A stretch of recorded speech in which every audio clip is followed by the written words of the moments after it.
رسوله الكريم أما بعد فأعوذ بالله من الشيطان الرجيم بسم الله الرحمن الرحيم وننزل من القرآن ما هو شفاء ورحمة للمؤمنين وقال رسول الله صلى الله عليه وسلم خيركم من تعلم القرآن وعلمه أو كما قال صلى الله تعالى عليه وسلم درود شريف وي اللهم صل على سيدنا وعلى آل سيدنا مولانا محمد وبارك وسلم عليه ډیرو ګرانو مشرانو کشرانو کور کې ناستو ډیرو عزتدارو خویندو میندو قرآن عظیم شان د الله کریم ډیر لوی کتاب دی په قرآن عظیم شان کې بعضی سورتونه بعضی حصے داسې دي چې الله کریم هیڅ پیغمبر ته داسې یو ښکلی سورتونه او داسې ښکلی حصه د قرآن وغیره دا یو پیغمبر ته الله کریم نه دی ورکړي بعضی څیزونه الله کریم خپل پیغمبر پاک صلی الله علیه وسلم ته داسې ورکړي دي چې الله کریم فرمایي ما مخکې هیڅ پیغمبر ته داسې نه دی ورکړي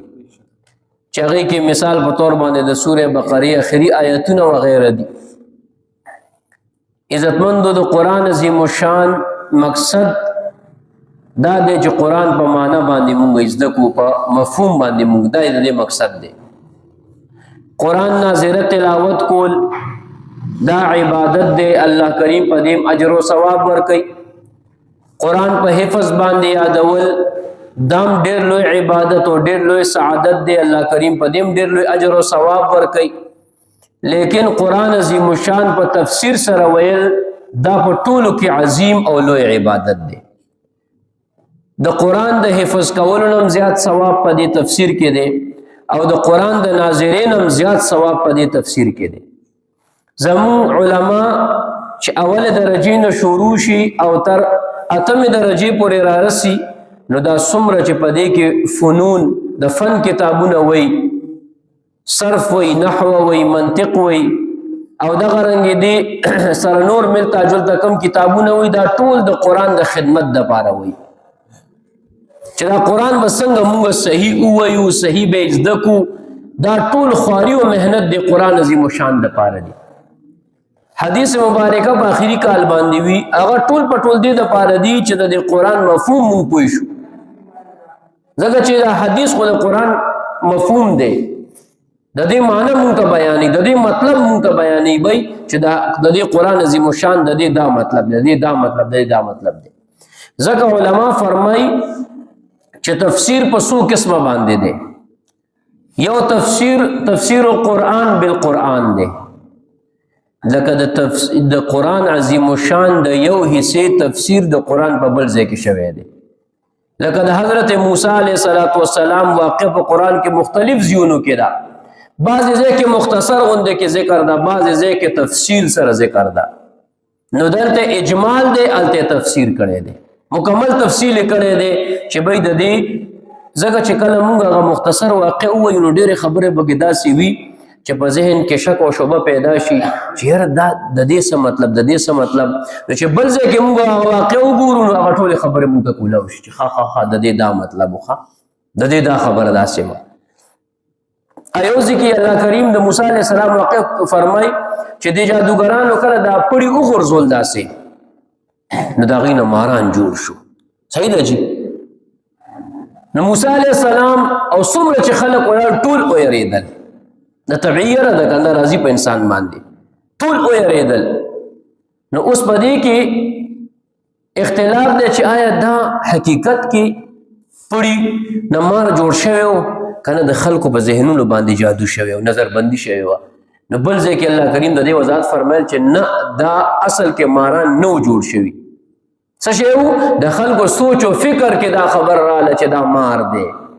ځکه چې هغه نظربندي وکړه څه وکړل دا جادوګران نظربندي وکړي یا خو یو کرتب خې د لاسونو مهارت خې د رقم تعالی ښکاری بعضې داسې وي چې نظربندي وکړي تعالی ښکاري یو څه کېږي بل څه دقه رنګې دی دا کار کړی و نو قرآن عظیم الشان یو ځای د بل ځای څه کوي او سورې فاتحه چې مونږ ویو که نه دا ټول قرآن د دې تفسیر دی د سورې فاتحې علما څه فرمایي ټول قرآن سورې فاتحې نه علاوه چې څومره قرآن دی دا د دې سورې فاتحې تفسیر دی او بیا فرمایي چې د سورې فاتحې تفسیر بسم الله الرحمن الرحیم دا ټول قرآن د دې بسم الله الرحمن الرحیم تفسیر دی سره د سورې فاتحې او بیا دا ټول قرآن سورې فاتحه او دا بسم الله دې کې چې کومه باده دا ټول د دې تفسیر دی بیا علما فرمایي او بیا علما فرمایي دا ټول قرآن او سورې فاتحه او دا بسم الله او دا با لاندې چې کومه نقطه ده دا ټول د دې تفسیر دی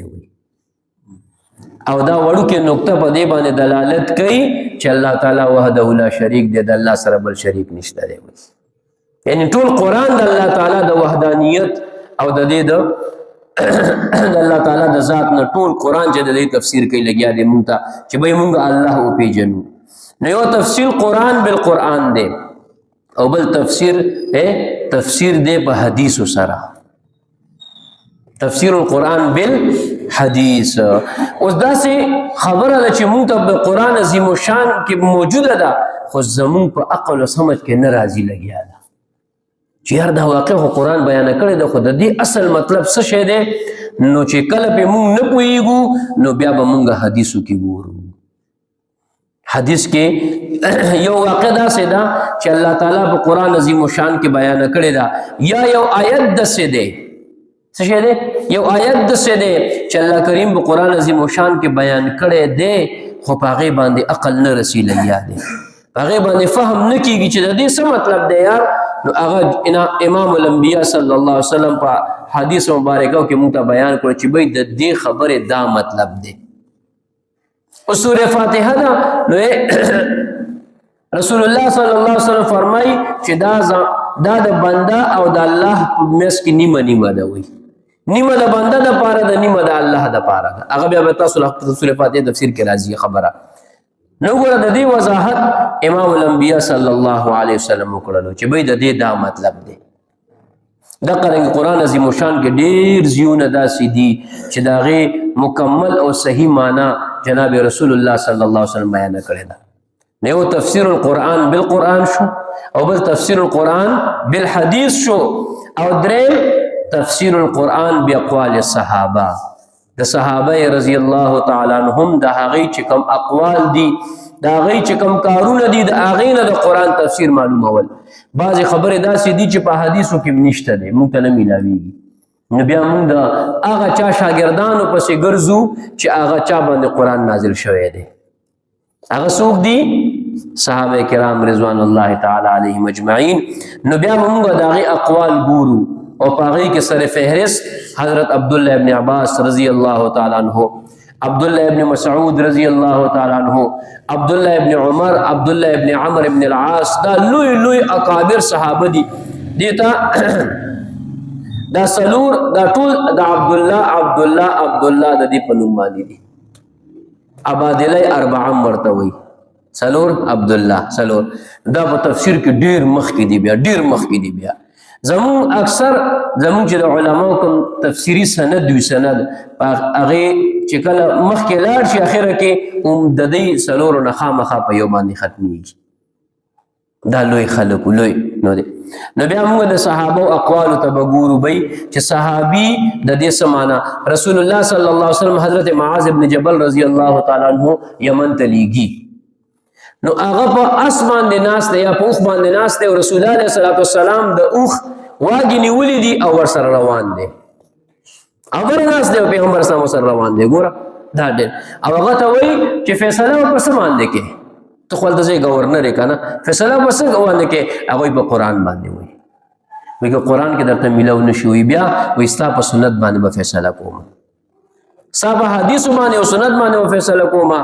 وای کاغه کې درته میلاو نشي نو بیا ورته خپل اجتهاد او خپل سوچ او فکر باندې به فیصله کوم رسول الله علیه السلام فرمای الحمدلله چې الله تعالی زما په مخامخ زما امت کې داسې خلک پیدا کړل چې هغه د قرنګ فیصله کوي خولي طریقې سره نو دا د اجتهاد د صحابي وای نو هغه موږ صحابه ګورو چې به صحابه څنګه فیصله کړې دي عبد الله ابن مسعود غوندې سړی رسول الله صلی الله علیه وسلم دنیا کې موجود دی او خلکو بدنه مسلې ته پوښ کړي او د فتوا ورکوله د اجازه تو او د داسې صحابي دی چې رسول الله علیه السلام مبارک فرمایي چې تاسو قران زده کوئ نو د عبد الله ابن مسعود نه زده کوي دا دومره لوی سړی دی ښا دغه بل نو دا درې طریقې شوي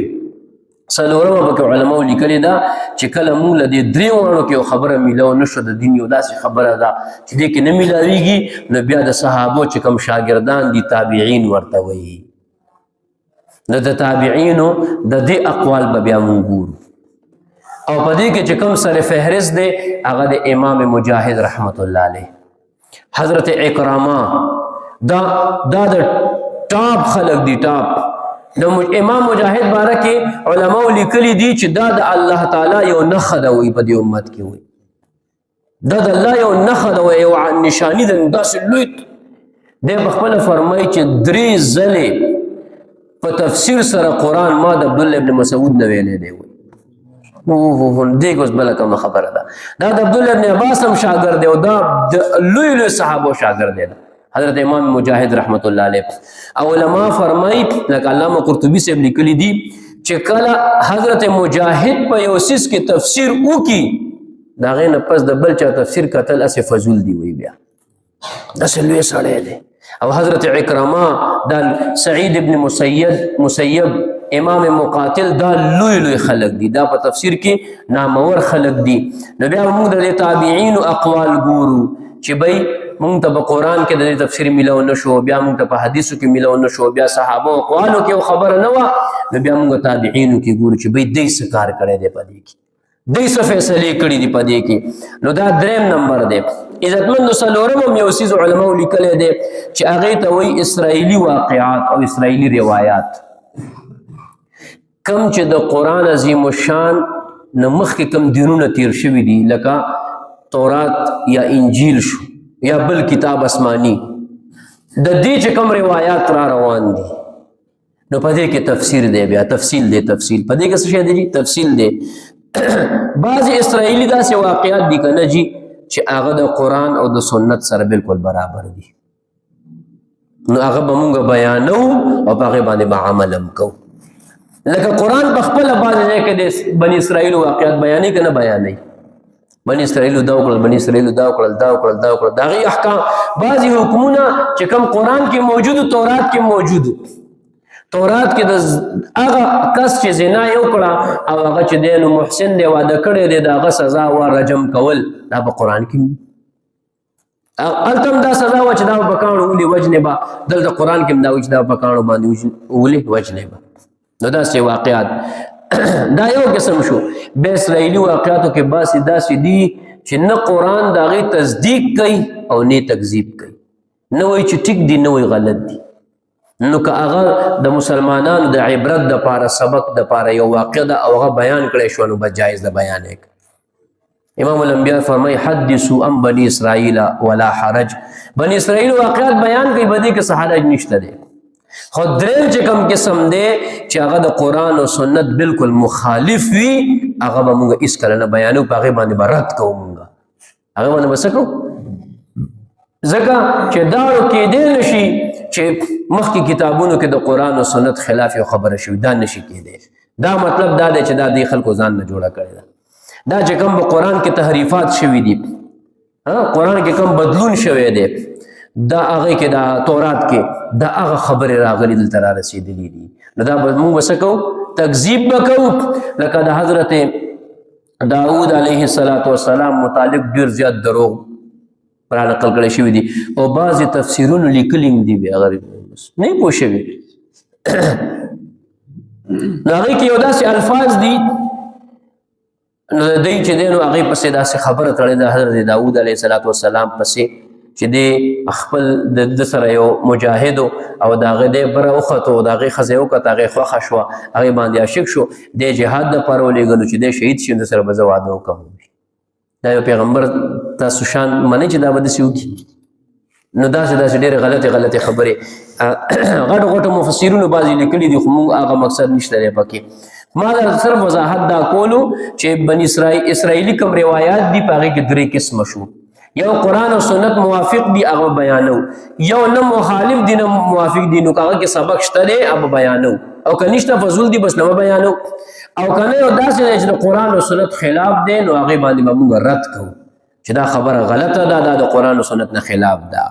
ٹھیک شو څلورم قسم پنځم قسم چې کوم دی تفسیر بالرای دی تفسیر د خپل رای مطابق تفسیر کول دا بالکل حرام و ناروا دي امام الانبیاء صلی الله علیه وسلم فرمای چا چې د قرآن تفسیر د خپل ځان نه وکړو جهنم کې ځان له کور تیار کړل وای او زموږ ملګري ودرېږي پیغمبر علیه السلام فرمایي داسې وشو پیغمبر اسلام فرمایي داسې وشو پیغمبر اسلام فرمایي داسې وشو دا څومره سخته ګناه ده او قرآن عظیم الشان آیات هم پکې بعضې ووایي او د هغې ځان نه بعضې داسې ناپوهه خلک په جرګو کې جرګمار او ډېرې ټوپۍ او په کولونه مقولونه چولې ودرېږي قرآن آیاتونه هم وایي او د هغې تفسیرونه هم کوي او داسې تبلیغ والا مشران پکې بعضې ناست دي دی له دا اجازت نشته دی چې تاسو قرآن آیات ووایي د هغې معنې خلکو ته وایي دا تپوس وکړئ دی نه د اجازت نشته دی ګورئ ځکه چې دا د علماو کار دی دا د پوهو خلکو کار دی چې د قرآن آیات ویل چې د هغې معنی ورته بیان کړي پوه اوس که چا تپوس وکړو چې د دې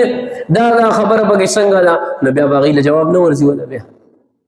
نو دا د دې اجازت عوام الناس نه نشته دی ښه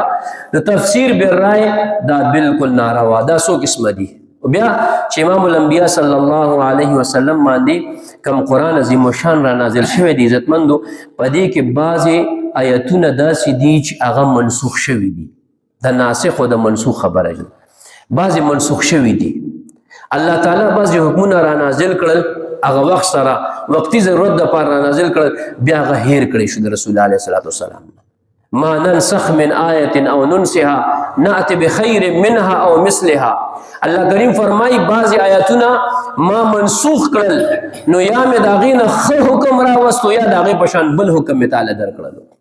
بعضې هغه داسې کیږي که نه لکه د الله تعالی د هغې دپاره مثال نشته پوهې دپاره زموږ علماو مثال ورکوي لکه یو سړی ډاکټر ته لاړ شي ډاکټر ته چې لاړ شي دې باندې خلک اعتراض کوي ځکه خلک وایي دا څنګه د الله تعالی علم دی چې یو ځلې خبره وکړه بیا دا ټیک نه و بیا منسوخ کړه ټیک شو اعتراض غونتې راځي لکه موږ ډاکټر له لاړ شو او هغه ډاکټر موږ ټیسټونه وکړي موږ چیک کړي وګوري نو هغه یو قسم دوی موږ ته ولیکي چې یار د دې بیماري دا د 60 ته رسېدلې ده 60 ډګرۍ ته رسېدلې ده نو د دپاره دا دوی پکار ده بیا درته وایي چې ته میاشت پس بیا راشه نو بیا وایي دا دوی به اوس نه خورې څه وایي اوس به دا دوی خورې تاسو وایي چې ډاکټر ته دا پته وکړه مخکې نه که نه چې دا دوی کله دی یو میاشت وخوري نو بیا به دا دوی به پرېږدي او دا به خوري بیا پته وکړه نه وه پته ورته که نه خو هغه څه کول هغه ټایم علاج وکړو چې مرض کله کم شو نو بیا دا بله هغه وکړه چې اوس به دا خوري نو بعضې آیت به رانازل شو چې د مسلمانانو نه د خلکو نه دا ګناه یا دا غلطي ختمه شي نو بیا دې په ځای به بل حکم رانازل شي لکه خلکو تپوس وکړو شراب باره کې एकदम چې شراب حرام دي نو څومره به کار خراب شو بعضې مسلمانان به پکې اخته شي چې یاره एकदम شراب نشه پرېښودل څومره ګران کار دي نسوار پرېښودل اسان دي ګران دي چاته ځکه نه ګورم چې څوک دا ونه وایي چې زه اچوم ما ته ګوري داسې ده که نه ګران دي خالي نسوار یو ګران کار دی روژه کې ډېره ښه موقع وي خو بس خلک یاسې لږ کوتاهي پکې وکړي ډېره ښه موقع نو دا نو شراب خو داسې نشه ده چې دا خو بس ډېر بیا عادت شي پې سړی ډېر زیات الله کریم دې موږ ټول مسلمانانو ساتي دې کار نه نو عزتمندو نو الله کریم څه وفرمیلی یسألونک عن الخمر والمیسر تا نه تپوس کې شراب او جوارۍ باره کې قل فیهما اسم کبیر ومنافع للناس ګناه خو ډېره لویه ده خو فایدې هم پکې شته یو ټک یې ورکړو ټک چې لکه ګوره کار ښه کار نه دی خدا دې چې فایده هم شته دی که څوک اسکي خیر دی څه گنجایش پکې شته نو حرام نه شو لا حرام نه شو بیا بل حضرت عمر فرمایي ما بڑا کې دا خبره و چې دا کله به حرامېږي ما بیا تپوسونه کول بیا تپوسونه کول چې دا بس حرام شي دویم ځای کې الله تعالی وفرمایل چې یا ایها الذین آمنوا لا تقربوا الصلاة وانتم سکارى تاسو چې کله نشه کوئ نو مونځ به نه کوئ نشه په حالت کې مونځ ته مه جوختېږه اوس خلک پوه شو چې وګوره دا که ښه شی و نو عبادت وخت کې چې منې کړو خو دا ښه شی نه دی که نه یار نو څه نورو خلکو هم پرېښودو خلکو بړه کې نفرت رالو د اخره کې الله کریم فرمایي انما الخمر والمیسر والانصاب والازلام رجس من عمل الشیطان فاجتنبوه دا شراب جواری او دا نور چیزونه الله کریم فرمایي دا پلیتی ده ای مسلمانانو دې نه ځان بچ کړئ پسې حرام کړ نو بیا د مدینې په کوڅو کې لکه د نیر په شان دا شرابونه بهېدل چوټۍ وي او خلکو ماته کې او ټسټ کیسه ختمه شوه نفرت راغی پکې خیال هم دی که نو بعضې دې دپاره وي چې بهی ورو نو دې ته ناسخ و منسوخ وایي الله کریم داسې کړي دي بعضې ایتونه داسې دي چې منسوخ دي نه تلاوت شته نه معنی شته مونږ ته پته نشي چې کوم بس ختم کیسه ختمه بعضې ایتونه داسې دي چې تلاوت شته خو حکم منسوخ دی تلاوت شته حکم څه شی دی جی منسوخ دی منسوخ لکه سوره بقره کې بتا سو لراشي چې الله کریم روزدار باره کې فرمای کتا سو یو کس روزه نشي نیوي بغیر د عذر نه فدیه ورکړي ځکه شروع کې روزه ګران نه کنه چې एकदम حکم راشي نو بس فدیه ورکړي روزه نه سي خلکو به فدیه ورکول روسه دا حکم منسوخ شو او بیا الله کریم فرمای چې نه فدیه بسره معذور سره ورکړي باقي به ټول روزي نه سي نو د آیات په قرآن کې شته دی خو حکم څه شی دی منسوخ دی او بعضې داسې دي چې حکم شته او آیت منسوخ دی لکه د کم سړی چې زناکار دی او واده کړی دی نو د دې آیت په قرآن کې اوس نشته دی خو حکم شته شروع کې آیت را نازل شوی نو د آیت تلاوت منسوخ شو او حکم باقي پاتې شو اوس هم هغه حکم شته چې کم واده کړی زنا وکړي رجم سزا به وله ورکوئ نو دا د ناسخ و منسوخ متعلق څه خبرې دي عزتمندو د وحی رسول الله صلی الله علیه وسلم باندې مختلف قسمه طریقې سره وحی راتله چونکې دا قرآن دی دې د قرآن ته وحی جلی وی ښکارا وحی او حدیث مبارکه ته وحی خفي وی پټه وحی هغه وحی ده دام وحی ده قرآن هم د الله طرف نه دی حدیث هم د الله طرف نه دی کم خلک چې وی حدیث دا منکر حدیث نشته دا منکر حدیث دی دا مسلمانان نه دي چې کوم سړی حدیث نه مني دا مسلمان نه دی ولې پیغمبر اسلام حدیث نه مني څنګه ته مسلمان کېدی شي هغه باسته نه زمارو کې کا عزتمندو رسول الله صلی الله علیه وسلم باندې بکله داسې وحی راتله چې صرف به आवाज راغی د جبرائیل علیه السلام आवाज به واوریدو او وحی به قرآن برا نازل شو وحی به صحابو ته بیان کړه کله صحابه فرمایي داسې به و چې د ټلی نه ټلی د ګنټي چې ورته وایي هغه ګونګروګانو غواګانو میخو بغې ټنګ ټنګ ټنګ ټنګ داسې به راتله کله او رسول الله علیه السلام و صحابه فرمایي وایي دا به ټولو نه سخت صورت و د وحي خولې به رالې پوشوخه به کېناسته او ډېر سخت به رسول الله علیه السلام رنګ مبارک به تک زیړ شو خولې به رالې به جمعې کې به هم داسې دا سخت صورت و بل صورت به درېیم دا و چې جبرائیل علیه السلام به کله کله د سړي په شکل کې راغی کې به ناستو قرآن آیات به ورته ویلو بیا به لاړ دا به ټول ناسانه ښکلی صورت نو یو صحابي و د هغې واقع ښکلې مزاره واقع هم درته مختصر وایم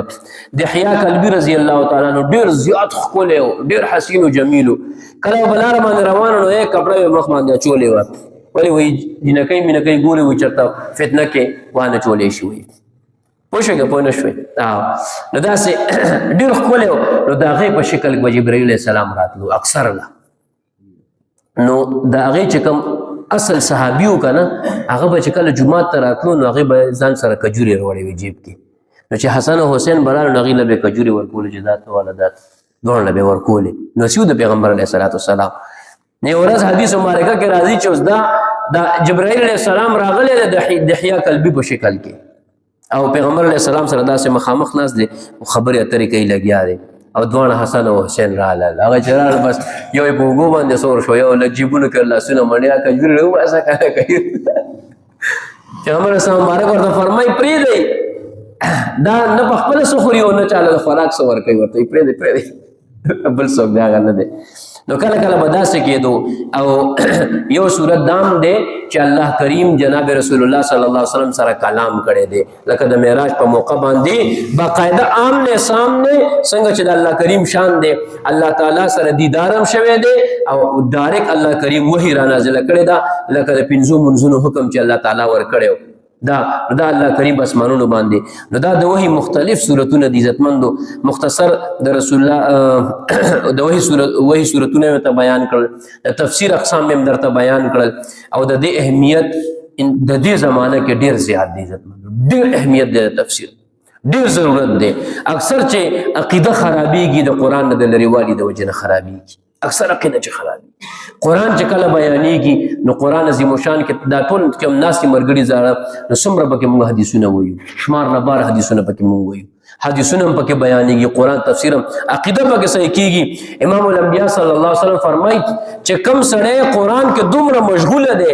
چې دې دعا نشي غوښتی چې خدای پاک ما ته فلاني څیز راکړه الله تعالی فرمایي د غوښتونکو نه زیاته بدله ورکوم وایي او د کائنات خالق و مالک فرمای وی قرآن تا په نورو کتابونو داسې فضیلت حاصل دی لکه ما الله ته چې په نور مخلوقاتو څنګه فضیلت حاصل دی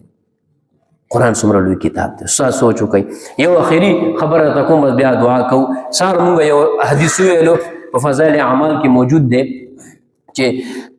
مسجد نبوي کې صحابه ناست دي او غریبان ناست دي غریبان صحابه چا کپڑے دومره بره نشته چا بس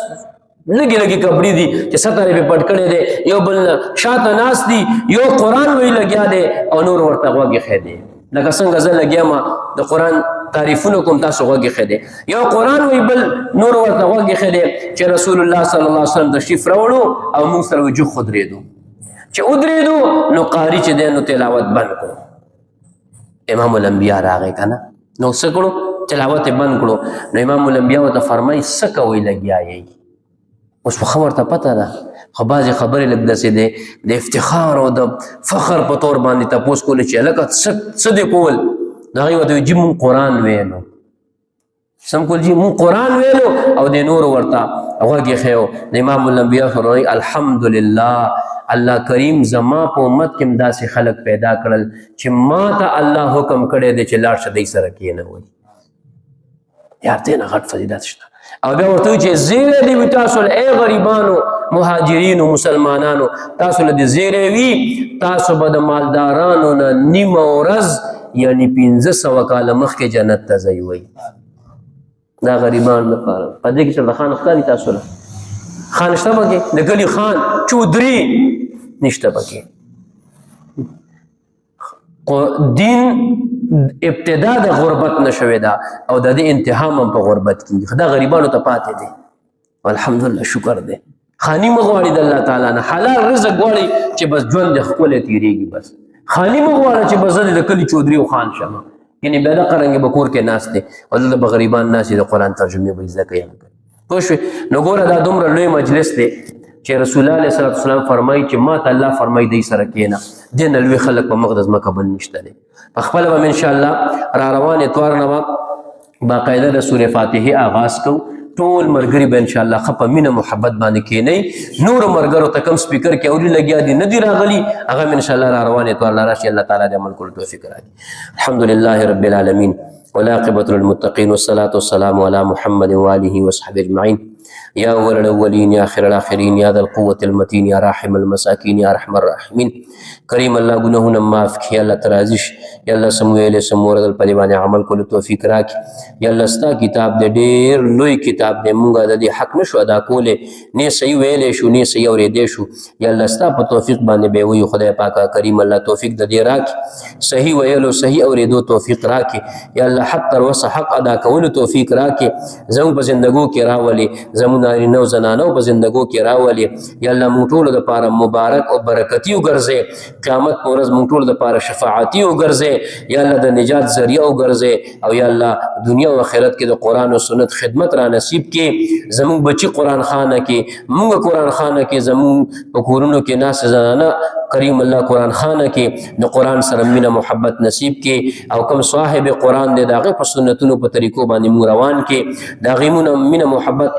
او داغه ادب او احترام ټول تر نصیب کې څومره مرګري ناس یا الله په آل اولاد کې برکتونه واچي په مال او حال کې برکتونه واچي کورونه ول خدای پاک د چا کورونه نوي یا واړوي خدای پاک خپل فراخ غټ کورونه ورته نصیب کې یا الله خص ورلی ورته ورکه او یا الله خپ حلال مال ورته ورکه فراخ زندگی ورته نصیب کې یا الله دین نم جدا مکه د قران او سنت نم جدا مکه خپل کې ناس خدای پاک اتفاق اتحاد راکې په جنت الفردوس کې د خپل پیغمبر په مبارک د سرخان باندې کریم الله موټول رايوځي کې دغه په گاون کې زه راکې او یا الله موټول نترازی شي د یا الله سونه بیماران دي یا الله په دې محله کې مشران کشران سپینګری بیماران دي الله ټول شفای کامله عاجله ورکې څومره ناس مرګري دي کاروبارونه خراب دي الله د قران د برکته خپل مبارک پیغمبر د برکته یا الله کاروبارونه کې ول برکتونه واچي کاروبار ول خپل مزیدار روان کې او یا الله ته ټول ناراضي شي کله دنیا نه رخصتيګو په خلندا کلمه طیبه جاری کې لا اله الا الله محمد رسول الله امين